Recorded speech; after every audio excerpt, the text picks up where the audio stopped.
लोग टूट जाते हैं, लोग टूट जाते हैं एक घर बनाने में। लोग टूट जाते हैं एक घर बनाने में। तुम तरस नहीं खाते बस्तियां उजाड़ने में, तुम तरस नहीं खाते बस्तियां उजाड़ने में। This is Imtiaz Patel, Wardiawala here, Bieber studio Bolton, along with my colleague and studio manager Shadab bhai. आज हम एक ऐसी शख्सियत को ट्रिब्यूट देने जा रहे हैं जिनका नाम शेर व शायरी की दुनिया में, गज़लों की दुनिया में, मुशायरों में, कविताओं की दुनिया में, उर्दू लिटरेचर की दुनिया में, एक सादगी की दुनिया में भी मुझे कहना चाहिए वो नाम बहुत ही मकबूल हुआ है, और वो है हमारे बशीर बद्र साहब। हिंदुस्तान के बहुत बड़े शायर थे, उसके साथ साथ बहुत बड़े अच्छे इंसान भी थे। तो ये जो शेर मैंने कहा है कि लोग टूट जाते हैं एक घर बनाने में, तुम तरस नहीं खाते बस्तियां जलाने में। तो इसके ऊपर हम बाद में बात करेंगे। और ये प्रोग्राम बनाने का मकसद यही है कि इतना बड़ा शायर हमारे बीच में रहा और आज बशीर बद्र साहब हमारे बीच में नहीं है। लेकिन मैं एक बात कहना चाहता हूँ कि कुछ लोग इस दुनिया से चले तो जाते हैं, लेकिन उन लोगों की यादें, उन लोगों की बातें, उन लोगों के जज्बात, उन लोगों की भावनाएं, उन लोगों की फ़िलॉसफ़ी, उन लोगों की सलाह, उन लोगों की मोहब्बत, उन लोगों की सलाहियत, सादगी हमारे दिलों में कहीं ना कहीं ज़िंदा रहती है। तो बशीर बद्र साहब हमारे बीच से मेरे हिसाब से नहीं गए हैं, क्योंकि अगर वो गए होते तो ये उनकी बातें होती ही नहीं है। सादा भाई, इस पे आप क्या कहना चाहते हैं? इम्तियाज़ भाई, रिसेंटली हमने राहत इंदौरी को भी मिस किया है, उर्दू के बड़े शायर। और अब बशीर बद्र साहब जो एक बहुत अच्छे उर्दू शायर भी थे और माशाल्लाह he was a great philosopher as well. उनकी शायरी बहुत ही फ़िलोसॉफ़िकल होती थी। तो एक शायरी मुझे काफ़ी छू गई, वो है कि परखना मत, परखने में कोई अपना नहीं रहता। क्या बात है। किसी भी आईने में देर तक चेहरा नहीं रहता। बहुत अच्छे। बड़े लोगों से मिलना तो फासला रखना, हाय हाय। जहाँ दरिया समंदर से मिले तो फिर दरिया नहीं रहता। ये शायरी आप देखें ना कि ये बड़ों का तहजीब भी सिखा रही है। और इनकी शायरी में, जैसे मैंने कहा कि उर्दू के ये बहुत अच्छे फ़िलोसोफर भी थे, तो एक लेसन भी होता है इनकी शायरी में। और जो कोई भी उर्दू शायरी से मोहब्बत करता है वो बशीर बद्र के नाम से वाकिफ़ है। और हम जो we will miss him definitely, पूरी उर्दू शायरी के जो फ़ैन हैं वो उन्हें मिस करेंगे। तो हम उम्मीद करते हैं कि अल्लाह उनकी मग़फ़िरत करे और उनके फ़िलोसॉफ़ी और उनके लेसन को हमें समझने की और आगे तक पहुंचाने की हम कोशिश जारी रखेंगे इंशाअल्लाह। सादा भाई, बशीर बद्र साहब का ये जो शेर है वो बहुत मकबूल हुआ। कई मुशायरे में लोगों ने हज़ारों बार इस शेर को सुना, लेकिन लोग कहते हैं कि बार बार आप सुनाएं। और वो शेर यही मुझे याद आता है कि दुश्मनी जमकर करो लेकिन ये गुंजाइश रहे कि जब कभी हम दोस्त हो जाएं तो शर्मिंदा न हो। तो इसके पीछे की फ़िलोसॉफ़ी आप क्या देखते हैं?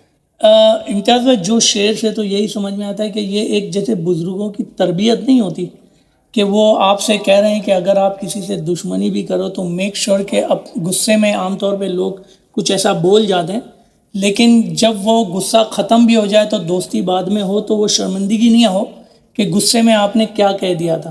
तो Bashir Badr, he is not only a shayar, he was a great philosopher as well, जो अपनी शायरी से हम आने वाली नस्लों को तरबियत भी करते थे।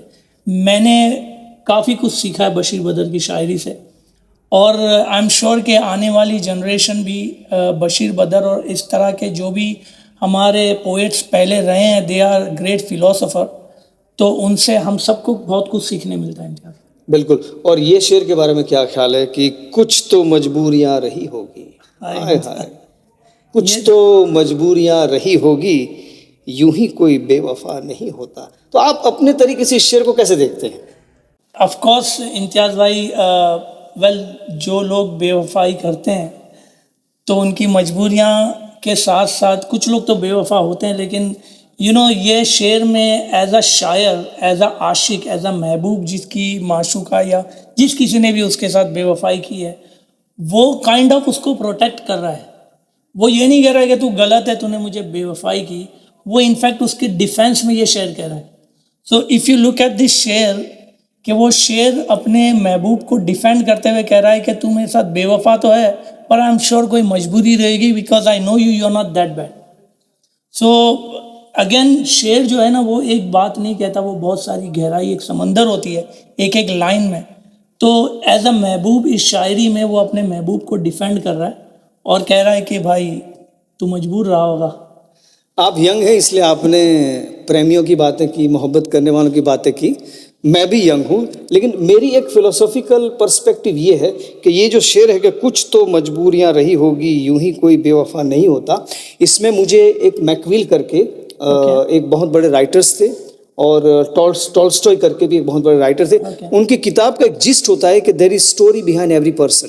तो यहाँ पर अगर आप ग्लोबली देखें, थोड़ा सा यूनिवर्सली देखें, थोड़ा सा कैनवास जिंदगी का बड़ा करके देखें, तो बशीर बद्र साहब शायद ये कहने जा रहे हैं कि कोई भी इंसान, कोई भी रिश्ता हो, चाहे वो बीवी का हो, दोस्त का हो, बाप का हो, माँ का हो, भाई का हो, आप कहीं काम करते हैं, तो जब वो रिश्ता कमज़ोर हो जाता है या कभी कभी टूट जाता है, तो उसके ऊपर इमीडिएटली आप जजमेंट न लगाएं, क्योंकि there is a story behind every story.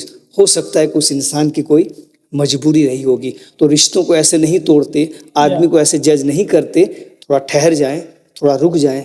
हो सकता है कि जो लोग आपसे दूर हो गए हैं या जिन लोगों के दिल में आपके प्रति खटास आ गई है, हो सकता है कि आपकी धीरज की वजह से, आपकी पेशेंस की वजह से, आपकी अंडरस्टैंडिंग की वजह से, कि कोई तो उसकी मजबूरी रही होगी। अगर आप वो मजबूरी को समझ जाते हैं, तो हो सकता है वो इंसान कहीं ना कहीं, कभी ना कभी फिर से आपके पास आ सकता है। बशीर बद्र साहब ने जब ये आखिरी शेर लिखा होगा, यानी कि आज के प्रोग्राम के हवाले से मैं कहता हूँ, तो उन्होंने शायद ये सोचा होगा या शायद न भी सोचा होगा।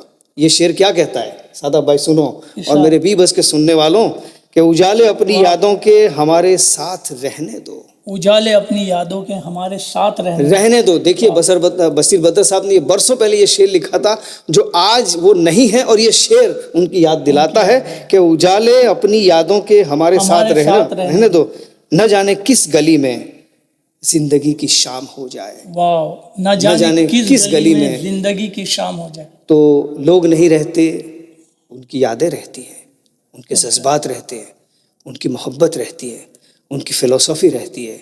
उन्होंने जो अपने समाज के लिए, लिटरेचर के लिए, उर्दू के लिए, भाषा के लिए, संस्कृति के लिए, हेरिटेज के लिए जो किया है, वो याद हमेशा हमारे साथ रहती है। और इसलिए आज हम बशीर बद्र साहब को याद करते हैं। तो बीबस की तरफ से बशीर बद्र साहब को हम एक ट्रिब्यूट पे करते हैं। We respect you sir, you have done a wonderful job.